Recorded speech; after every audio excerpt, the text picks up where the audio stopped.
My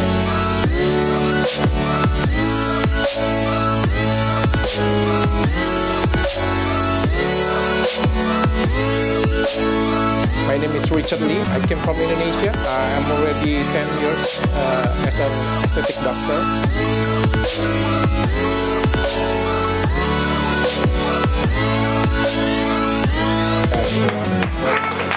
Thank you very much. Oke, Richard Lee dulu miskin, sekarang glowing. Nah, sudah hadir di sini benar-benar glowing siang hari ini. Terima kasih Dr. Richard sudah menyempatkan waktunya. Dokter, pertanyaan saya yang pertama, pada saat mendapatkan undangan ke Monaco, kemudian ke Swiss, apa yang melatar belakangnya, apa yang disampaikan mereka sampai mengundang Dr. Richard Lee? Saya nggak begitu tahu ya alasannya kenapa ya. Tapi yang jelas kan kita kirim portfolio ya. Okay. Apa yang saya buat untuk Indonesia, untuk pasien-pasien saya. Tiba-tiba mereka menyuratin saya dan kasih tahu bahwa saya harus presentasi di sana. Itu aja sih sebenarnya, saya nggak tanya apa-apa, cuma saya tanya siapa yang presentasi di sana. Di Indonesia cuma satu katanya. Di Asia itu cuma ada dua, Vietnam dengan Indonesia. Oke. Dan Indonesia itu sudah 3 tahun lebih itu tidak presentasi di kancah internasional untuk yang filler pada waktu itu. Oke, nah pada saat hadir di acara tersebut dok, mungkin boleh cerita. Jadi acara ini adalah pertemuan dokter-dokter estetik sedunia kah? Lalu Dr. Richard Lee menyampaikan apa di presentasinya di Swiss? Sebenarnya kita kumpul di Monaco karena itu kan kongres dokter kecantikan semua dunia. Jadi semua dunia kumpulnya semua di situ. Lalu kita pindah ke Jenewa, yang pindah ke Jenewa itu hanya dokter-dokter pentolannya aja. Jadi yang jago-jago aja lah, yang sangat-sangat jago di negaranya masing-masing dikumpulin sana. Sekitar ada 60-70 dokter, semua negara, Eropa, Amerika, Asia semuanya kumpul di situ. Lalu yang ada presentasi di sana hanya 4 negara yang presentasi dan Indonesia salah satunya. Kalau di ngomong gugup banget. Ternyata gimana rasanya dok? Selama istri saya aja bilang selama ini saya jago banget ngomong di depan kamera, dia baru tahu saya bisa gugup ya. Soalnya ngajar ini dokter kan, mereka kan pinter-pinter. Mereka semua juga kompeten gitu ya dok. Mereka expert, lebih expert daripada saya. Kasar ngomongnya salah ngomong, saya kan diprotes oleh mereka kan. Kalau saya ngomong di masyarakat kan biasa aja ya mungkin ya levelnya ya. Tapi ini kan ngomongnya di expert semua yang jago-jago semua. Makanya jadi lebih deg-degan. Tapi ternyata respon mereka seperti apa dok ketika mendengarkan presentasi dari Dr. Richard? Good banget sih, karena mereka melihat kan yang dari yang semua yang presentasi, yang influencer kan cuma saya ya.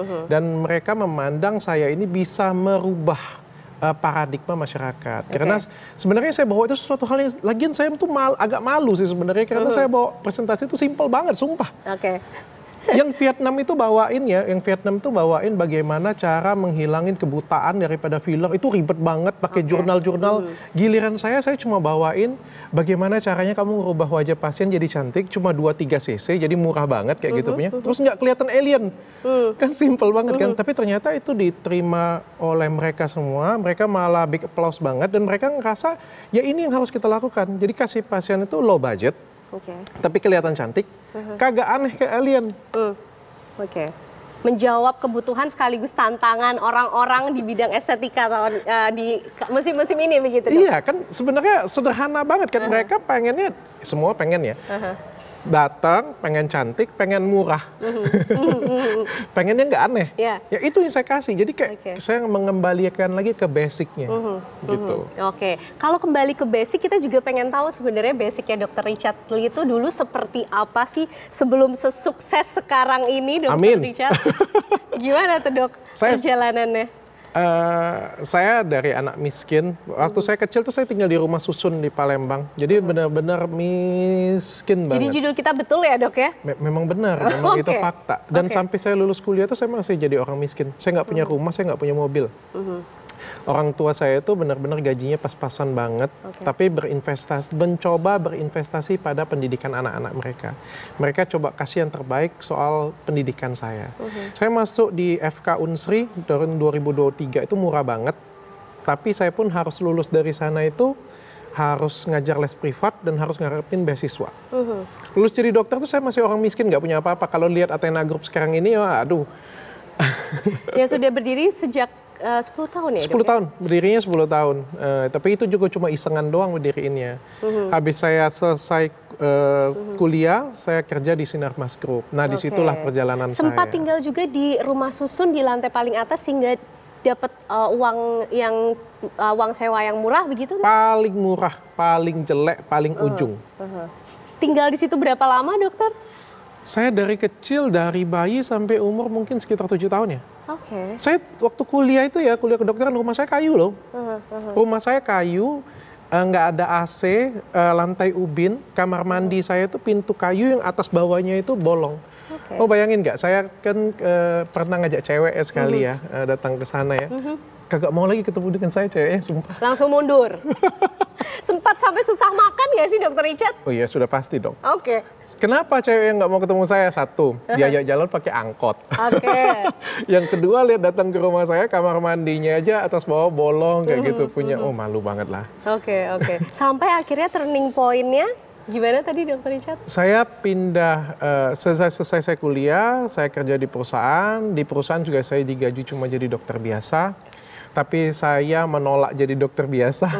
Saya pengen memberikan sesuatu dan ternyata didengarin oleh perusahaan. Akhirnya jabatan saya naik sampai akhirnya jadi medical director di sana. Lalu itulah yang kemudian mengubah perjalanan karir seorang Dokter Richard. Yes, di situ jujurnya saya sudah dapat gaji yang cukup besar sampai ratusan juta. Terakhirnya di situ saya belajar banyak tentang perusahaan, tentang manajemen. Saya sekolah lagi di situ. Malah kalau dilihat sekarang kan Athena Group ini besarnya karena manajemennya. Kalau saya nggak mantan Sinar Mas Group, mungkin saya nggak bisa seperti itu. Dok, dulu juga sempat ditangkap Dokter Richard. Pembelajaran apa kemudian yang diperoleh oleh seorang Dokter Richard? Jadi lebih dewasa. Jadi lebih dewasa. Saya berterima kasih juga kalau di sini dengar Kartika Putri, saya berterima kasih juga. Karena gara-gara kejadian itu saya jadi lebih dewasa, jadi lebih bijaksana juga untuk mengkritik ya. Kalau kayak dulu, mungkin saya seperti Bima ya. Bima kan menggebu-gebu sekali ya. Karena kan kita kan jiwa muda yang pengen perubahan. Style anak muda. Style anak muda lah ya. Dan yang kita sampaikan itu juga benar sebenarnya ya. Cuma cara penyampaiannya mungkin lebih santun, lebih enak kali ya. Sekarang gara-gara itu kan saya lebih sarkastik aja lah. Oke. Dan ternyata setelah ditangkap juga jadi semakin dikenal orang, Dokter Richard. Sebelumnya sudah dikenal, cuma makin dikenal lah. Makin dikenal lagi, Iya. makin dikenal oleh orang-orang dengan klinik estetika yang ada dan juga mengomentari banyak lini-lini dan sektor kehidupan yang lain. Kita nanti masih ingin ngobrol dengan Dokter Richard, tapi usai jeda pemirsa kami kembali untuk Anda. Ngomong-ngomong, Dokter Richard juga sempat ikut tren mudik atau enggak nih? Enggak, kalau saya ya? non-muslim saya enggak mudik. Oke, baik. Tapi saya seneng sih ngelihat masyarakat sudah balik lagi bisa mudik ya. Itu suatu kebahagiaan banget, sumpah. Karena sempat tertahan sekian tahun karena pandemi COVID ya, Dok ya? Sejujurnya kita, kalau kita ngomong ya, bagi beberapa pengusaha lah ya pasti ya. Sebenarnya mudik ini adalah suatu hal yang menyebalkan sih. Ya pembantu hilang, karyawan hilang, bisa lebih cepat, bisa lebih lama kayak gitu punya kan. Belum lagi liburnya, belum lagi pokoknya biaya-biaya kan banyak banget ya. Tapi ternyata 2 tahun terakhir pas pandemi itu ngajarin saya ternyata kita kehilangan sesuatu pada saat kita karyawan kita nggak mudik. Sedih banget loh rasanya kita nggak bisa ketemu dengan keluarga ya. Dan momen mudik ini suatu momen yang luar biasa sih. Makanya benar-benar dibela-belain semua orang untuk bisa mudik ya, Dok ya? Yes, tapi mudah-mudahan semuanya lancar dan selamat. Semuanya lancar, selamat. Dan juga mungkin ada tips dari Dokter Richard untuk para kaum hawa di luar sana supaya tetap glowing di mudik kali ini sampai nanti hari rayanya tiba, Bang. Nah, jangan lupa bawa skincare aja ya. Jangan lupa bawa skincare ya. Sama satu lagi bawa minuman ya. Bawa minum yang cukup. Karena kan jangan sampai ada kejadian kayak beberapa tahun yang lalu ya sampai di Brexit ya sebenarnya. Sebenarnya minuman sih paling penting. Minum yang cukup, kebutuhan cairan cukup, sama jangan lupa bawa skincare-nya. Oke, supaya tetap glowing ya, Dok ya. Oke. Masih ada beberapa pertanyaan lagi yang saya simpan untuk Dokter Richard. Usai jeda, Dokter Richard dan juga pemirsa masih akan kembali untuk Anda. Ya pemirsa, sosok Ida Dayak belakangan ini sedang viral di media sosial. Perempuan asal Kalimantan ini disebut-sebut bisa mengobati berbagai penyakit terutama kesleo, salah urat, meluruskan tulang yang bengkok, hingga stroke. Saat mengobati, Ida Dayak menggunakan minyak yang dipercaya bisa membantu penyembuhan. Tak hanya itu, pengobatan Ida Dayak diminati karena selain cepat alias langsung pulih, biayanya juga gratis. Lalu bagaimana dunia kedokteran melihat pengobatan alternatif yang dilakukan Ida Dayak ini, pemirsa?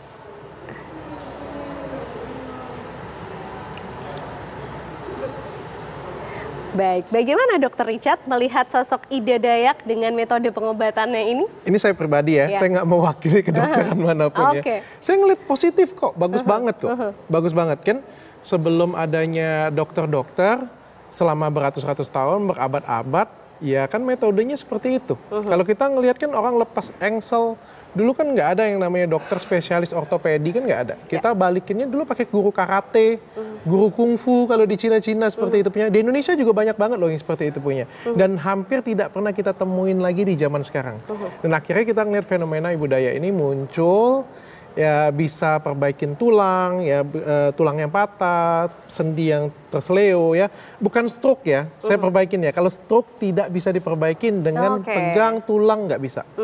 Mereposisi bisa, tapi kan stroke ini kan neurologis, saraf sudah yang ada di otak. Tentu perginya ke dokter saraf atau berobat yang lain. Tapi kalau untuk kontrakturnya mungkin itu bisa diperbaikin. Oke, jadi Dokter Richard melihat adanya Ida Dayak ini satu hal yang baik-baik saja, positif-positif saja kok ya. Bagus dong menolong masyarakat. Masa orang mau nolong masyarakat kita mau ngomong gratis kita larang? Gratis pula dok?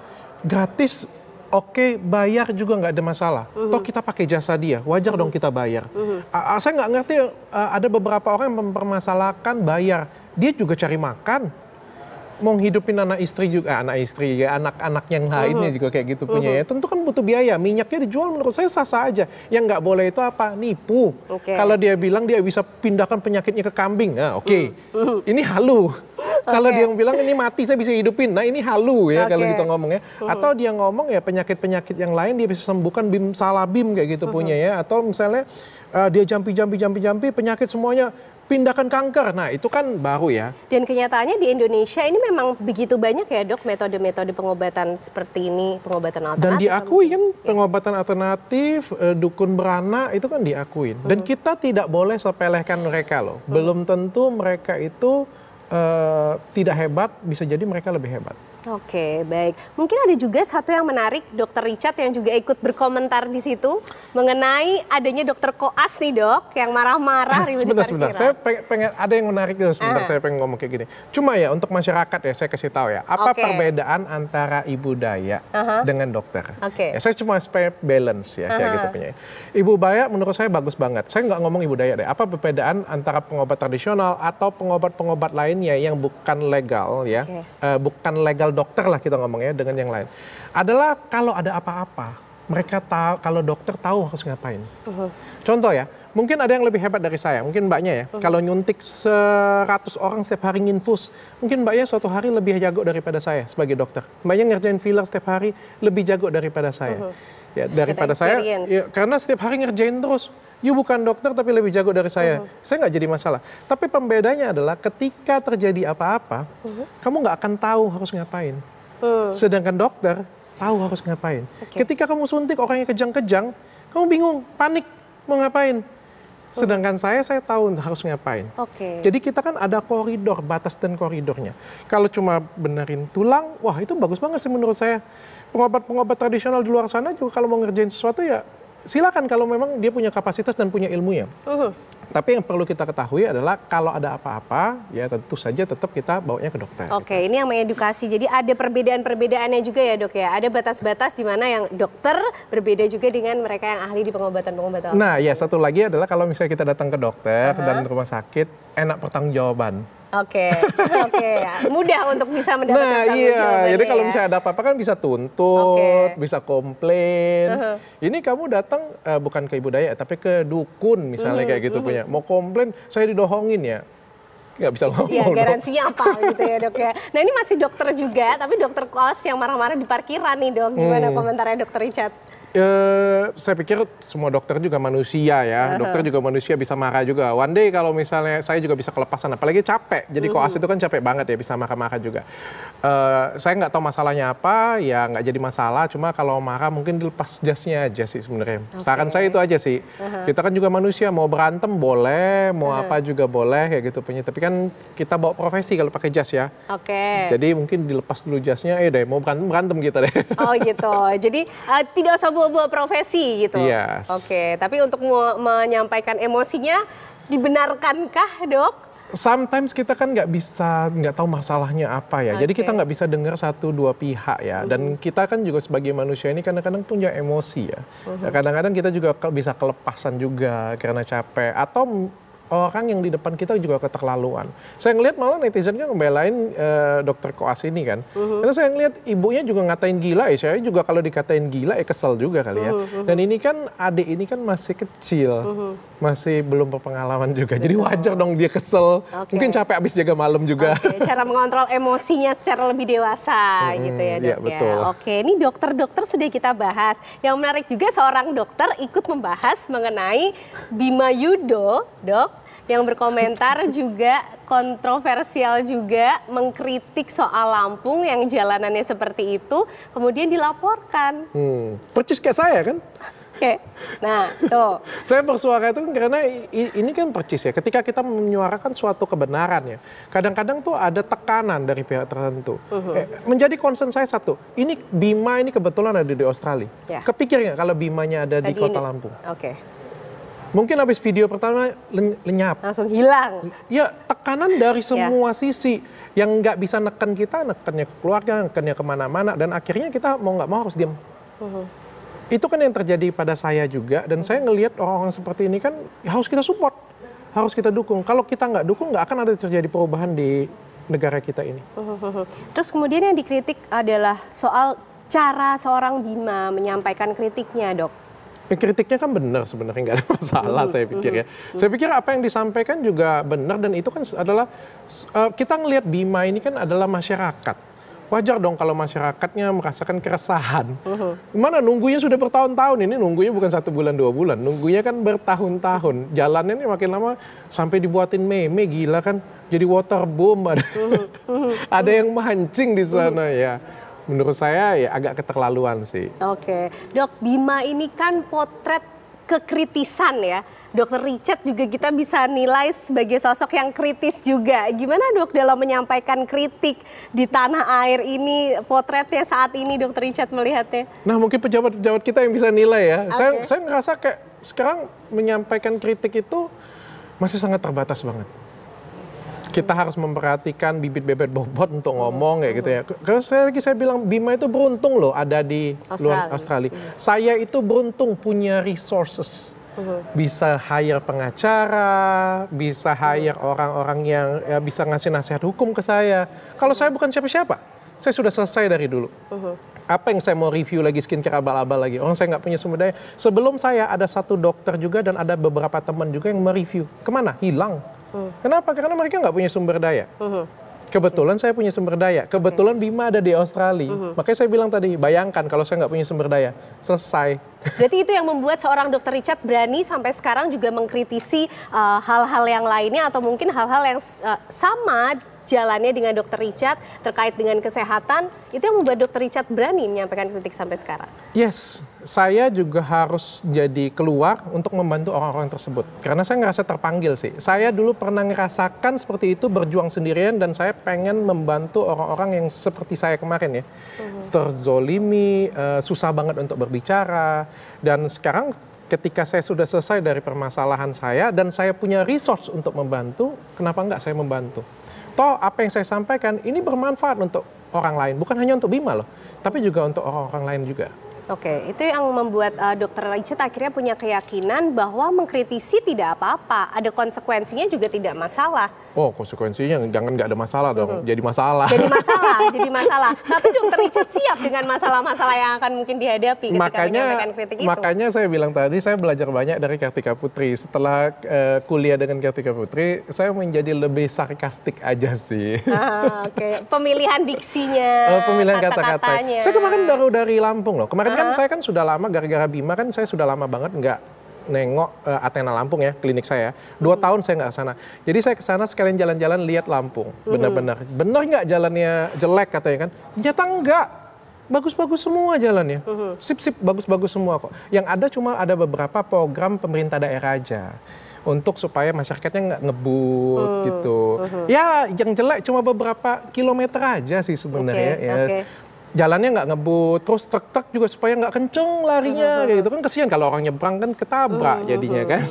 Dok, tips juga mungkin supaya lebih berhati-hati tidak terlibat dalam pencucian uang, apalagi di bisnis-bisnis skincare ini loh dok. Kan sempat juga ya langsung dokter Richard mendisklaimer loh waktu itu ya dok ya. Gimana tuh dok? Karena nama saya R juga. Nah kan, gimana dokter Richard? Aduh, saya harus belain teman-teman rekan-rekan artis lah menurutku. Menurutku mereka tidak salah. Saya coba punya pandangan yang positif ya. Kalau memang dia salah, saya akan ngomong salah. Kalau memang tidak salah, saya akan ngomong tidak salah. Saya ngomong artis ini juga menjadi korban. Kalau artis di ngomongin pencucian uang dan lain sebagainya, kalau dia tahu pasti nggak akan mau. Saya sendiri kalau misalnya ada yang endorse, ada yang minta bayaran apa ya. Kalau saya tahu uang itu dari pencucian uang, saya juga pasti nggak mau. Yeah. Saya juga berusaha kerja profesional. Diundang mana, disuruh promosikan apa, saya ngelihat produknya apa, bagus semuanya, ya saya promosikan. Saya kan nggak tahu duitnya dari mana. Ya harusnya seperti itu ya. Tapi ya kalau kita tahu duitnya dari mana dan kita masih lakukan, nah itu yang baru bahaya. Oke, artinya penting ketika seseorang juga melacak atau mengetahui sumber dananya ini bisa dipertanggungjawabkan atau tidak? Saya yakin artis-artis tersebut sudah melakukan. Cuma kan masalahnya kan kita juga punya keterbatasan resource. Nggak mungkin kita panggil PPATK, tolong cek dulu perusahaan ini, nggak mungkin kan. Kita kan ngeliat track recordnya bagus, ininya bagus. Apalagi ada beberapa artis besar yang sudah pakai dia, kan kita kan nyaman kan sehingga kan kita terima. Menurut saya mindset masyarakatnya yang harus diubah. Jangan melihat suatu artis ikut ini, wah ikut pencucian uang. Mereka nggak tahu. Kecuali mereka terbukti mereka tahu dan ikut serta.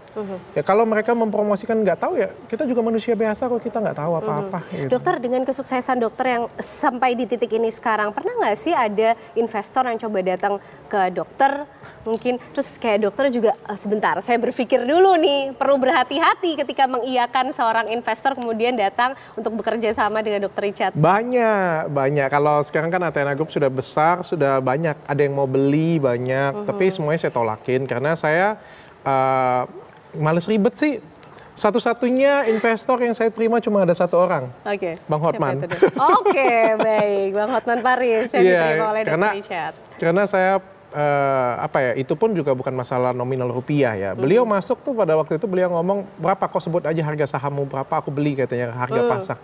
Tapi saya ngelihat kan ini kan potensi value pernikahan dua sosok yang dipercaya oleh masyarakat juga dan saya merasa ini bisa menambah value perusahaan saya juga. Gitu. Oke, dok sedikit saja sebagai penutup tips agar bisa tetap glowing langsung dari Dr. Richard Lee. Aduh. Gini ya, setiap orang itu berbeda-beda. Nggak ada yang sama, nggak ada rumus yang sama. Jadi kalau misalnya cuma ada satu tips ya, itu bohong banget. Ya, jadi setiap orang itu punya permasalahan yang berbeda-beda. Ada yang kulitnya berminyak, ada yang berjerawat, ada yang kering, ada yang kerutan, ada yang hidungnya pesek, ada yang bibirnya jontor, ada yang semua orang tuh beda-beda. Tapi yang jelas satu, cari duit yang banyak. Cari duit yang banyak. Nggak ada lagi definisi namanya tuh cewek jelek, cowok jelek. Zaman sekarang tuh nggak ada. Di kamus sudah dicoret tuh cewek jelek, cowok jelek. Yang ada tuh cewek sama cowok yang belum ada dana untuk perawatan. Jadi bekerja keras lah untuk mencari dana itu. Ya, atau cari pasangan yang banyak duitnya. Baik. Karena kalau ada duitnya semua bisa berubah jadi cantik. Jadi glowing juga. Terima kasih Dr. Richard Lee untuk perbincangan kita yang menarik sekali. 3 segmen. Vena itu tadi didengarkan. Terima kasih untuk tetap glowing. Kita harus cari uang yang banyak ya untuk kerja keras. Untuk tetap glowing. Atau cari suami yang kaya. Baik, terima kasih Dr. Richard dan perbincangan dengan Dr. Richard Lee tadi pemirsa sekaligus menutup kebersamaan kita di Apa Kabar Indonesia siang hari ini. Saya Ken Anu. Dan saya Vena Kitan pamit. Terima kasih pemirsa. Sampai jumpa. Tanya Dr. Richard.